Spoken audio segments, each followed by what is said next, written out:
தமிழகத்தில் தேர்தல் சோதனைகளின் போது பணம் கொண்டு செல்வோருக்காக முக்கிய விலக்கு அளிக்கப்பட்டுள்ளதாக தேர்தல் அதிகாரி தெரிவித்துள்ளார்.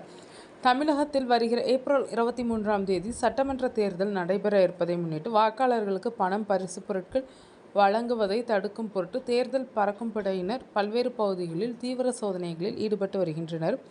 ரூபாய் 50,000க்கும் அதிகம் எடுத்து செல்லப்படும் ரொக்கப்பணம் மற்றும் ஆவணங்கள் இல்லாத பொருட்களை அதிகாரிகள் பறிமுதல் செய்து வருகின்றனர். இதற்கிடையே தமிழக சட்டமன்ற தேர்தல் நடத்தை விதிகள் அமலில் இருந்தாலும் வணிகர்கள் 2 லட்சம் ரூபாய் வரை எடுத்து செல்ல தேர்தல் ஆணையம் அனுமதி வேண்டும் என்று கோரிக்கை விடுத்திருப்பதாகவும், வரும் 27ஆம் தேதிக்குள் நடவடிக்கை எடுக்காவிட்டால் மாவட்ட ஆட்சியர்கள் அலுவலகங்கள் முற்றுகை போராட்டம், அதனைத் தொடர்ந்து மாநிலம் தழுவிய கடை அடைப்பு போராட்டம் என தொடர் போராட்டம் நடத்தப்படும் என தமிழ்நாடு வணிகர் சங்கங்களின் பேரமைப்பு தலைவர் விக்ரமராஜா அறிவித்துள்ளார். இந்த நிலையில் பணம் பறிமுதல் செய்யப்படுவதில் சில தளர்வுகளை தேர்தல் ஆணையம் அறிவித்துள்ளது. சென்னையில் செய்தியாளர்களை சந்தித்த தமிழக தலைமை தேர்தல் அதிகாரி அர்ச்சனா பட்நாயக், மருத்துவ காரணத்திற்கு மக்கள் பணம் கொண்டு சென்றால் வாட்ஸ்அப் ஆதாரம் போதும், பணத்திற்கான ஆதாரத்தை வாட்ஸ்அப் மற்றும் சமூக வலைதளம் வழியாக கூட காண்பிக்கலாம் என்று தெரிவித்தார்.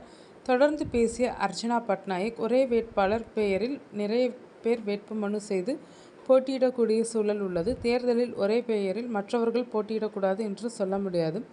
அதனால்தான் வேட்பாளரின் புகைப்படத்துடன் கூடிய பேலட் பேப்பர் தயார் செய்யப்பட்டுள்ளது. பொதுமக்கள் தேர்தல் குறித்து இணையதளம் மற்றும் கடிதம் வாயிலாக புகார் ஏதேனும் அளித்தால் அதில் அவர்கள் கையொப்பமிட்டு புகார் தெரிவிக்க வேண்டும்.